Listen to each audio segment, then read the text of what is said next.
Picture this. A quiet Tuesday night, the kind where the world outside feels distant and muffled, as if wrapped in a heavy blanket. The streetlights cast long shadows across the driveway, and the only sounds are the occasional rustle of wind through the trees and the faint hum of distant traffic. Inside, the house feels like a cocoon, safe and still. My newborn son, Leo, is asleep upstairs, his tiny breaths barely audible over the baby monitor. He's swaddled in his favorite blue blanket, his little fists curled up by his cheeks, completely unaware of the world around him. My wife's out for the evening, catching up with friends she hasn't seen in months.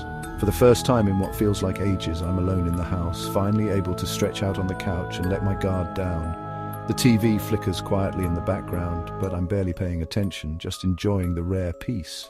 The house is silent except for the low hum of the fridge in the kitchen and the soft, persistent static from the baby monitor perched on the coffee table. It's a comforting kind of silence, the kind that makes you feel like everything is exactly as it should be. Suddenly, a soft thud from upstairs breaks the calm. It's not the usual creak of the house settling or the wind rattling a window. This sound is different, intentional, almost cautious. My body tenses, every sense sharpening in an instant. I mute the TV, heart pounding in my chest, and strain to listen. For a moment, there's nothing but silence. Then, unmistakably, a floorboard creaks, the one right outside Leo's nursery. I know that sound. It's the spot that always groans when you step on it, no matter how careful you are. My heart pounds so loudly, I'm sure it must echo through the room. Mittens, our old tabby cat, is curled up asleep on the armchair across from me, completely undisturbed. I glance at her, hoping for some sign that I'm just being paranoid, but she doesn't even twitch. I know I'm not imagining this. I scan the room for anything I can use to defend myself. My eyes land on a heavy glass paperweight on the coffee table, a gift from my wife, now my only weapon. I grab it, feeling its cool weight in my palm, and try to steady my breathing. Every instinct in my body screams that I'm not alone. There's a presence upstairs just outside my son's door. I can almost feel it, a tension in the air, a sense of being watched. My mind races with possibilities, each one more terrifying than the last. The air feels heavy, thick with a kind of suspense I've only ever felt in nightmares. The silence is no longer comforting, it's oppressive, pressing in on me from all sides. Every shadow seems to stretch and shift, and the room feels colder than it did just moments ago. I fumble for my phone, hands shaking, and check for messages. Nothing, no missed calls, no texts. Sarah's not home yet, and I can't bring myself to call her and risk waking Leo or making her worry. I'm on my own. I force myself off the couch, legs unsteady, every sense on high alert. My ears strain for any hint of movement, my eyes darting to every corner of the room. I try to remember if I locked the doors, if I left a window open, if there's any way someone could have gotten inside. The silence now is worse than any noise. A waiting silence, thick with dread and anticipation. It's as if the house itself is holding its breath, waiting to see what I'll do next. I know I have to act. Leo is upstairs, completely vulnerable, and something or someone is up there with him. The thought of anything happening to him is enough to push me past my fear. I grip the paperweight tighter, feeling the sharp edges dig into my palm. I try to summon every ounce of courage I have, reminding myself that I'm Leo's only line of defense right now. I start toward the stairs, every step deliberate, my breath shallow, and my mind racing. The darkness at the top of the staircase feels impenetrable, but I know I have to face whatever's waiting for me. For Leo, I'll face anything. I creep up the stairs, heart pounding, eyes fixed on the dark hallway.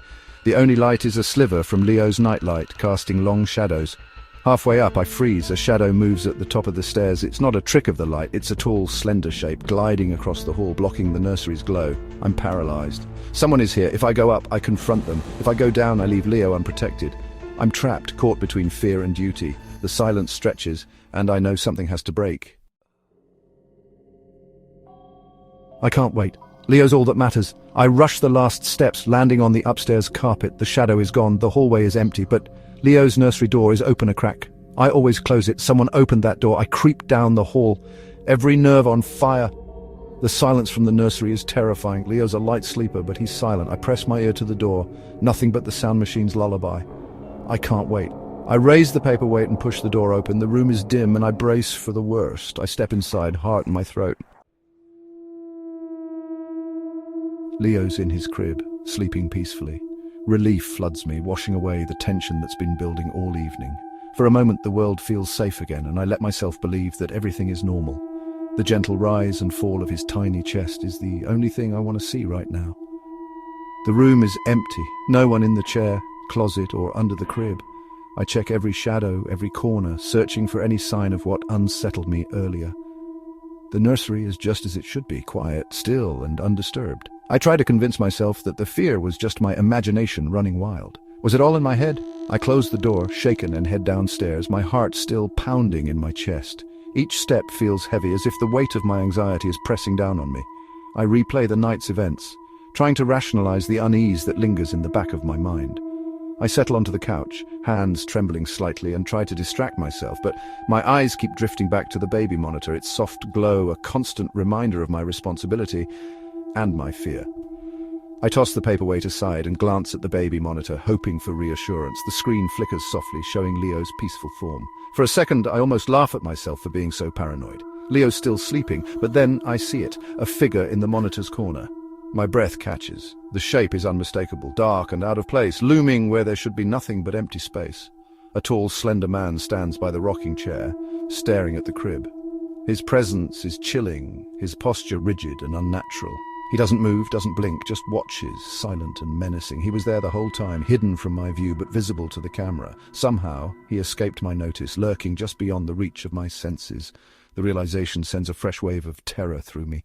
My blood runs cold. He was watching my son and me. The thought is unbearable, a nightmare come to life. I can't look away from the monitor, paralyzed by fear and disbelief. The camera saw what I couldn't. He was never gone. Even now, as the figure fades from the screen, I know the sense of safety I felt was only an illusion. The man in the monitor is still out there, somewhere, watching. I'm frozen, staring at the monitor. The man is motionless, watching. He let me think the room was empty. He wanted me to leave. Rage takes over. I sprint upstairs, yelling, ready to fight. I burst into the nursery, flipping on the light. The room is empty. The man is gone. The closet and window are closed. There's nowhere he could have gone. I search frantically. Nothing. Leo stirs, whimpering. I scoop him up, holding him tight. He's safe, but the terror lingers. The man vanished without a trace. I can't explain it, but I know what I saw. The fear is real. My hands tremble as I dial the police, my voice barely steady enough to explain what I saw on the monitor. Within minutes, flashing blue and red lights illuminate our quiet street, shattering the stillness of the night. Officers move quickly, searching every room, every closet, every shadowy corner of the house. Nothing is left unchecked. But after a thorough search, they find no signs of forced entry, no footprints, no evidence that anyone has been inside. The house is exactly as we left it, silent, undisturbed, and yet the sense of unease lingers in the air. The officers exchange glances, then one of them gently suggests it might have been a technical glitch.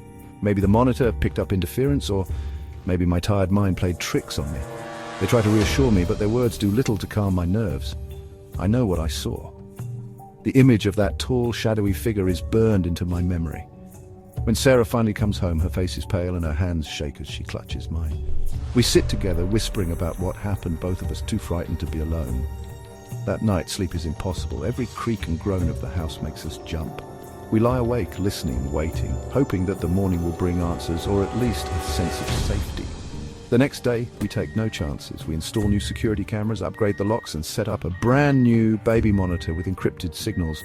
For weeks, we live on edge, checking the feeds constantly, but nothing unusual happens. The house is quiet, almost too quiet. Gradually, life returns to normal. We laugh again, we play with our son, but a part of me remains vigilant, always watching, always remembering that night. The fear never fully leaves. A year passes, our son outgrows his crib, and as we pack up his baby things, I find the old monitor buried at the bottom of a box. Curiosity gets the better of me. On a whim, I plug it in, half expecting it not to work at all. The screen flickers to life, static dancing across the display, but then, through the haze, a nursery appears. Only it isn't ours. The wallpaper is different, the crib is in the wrong place, and toys I don't recognize are scattered on the floor.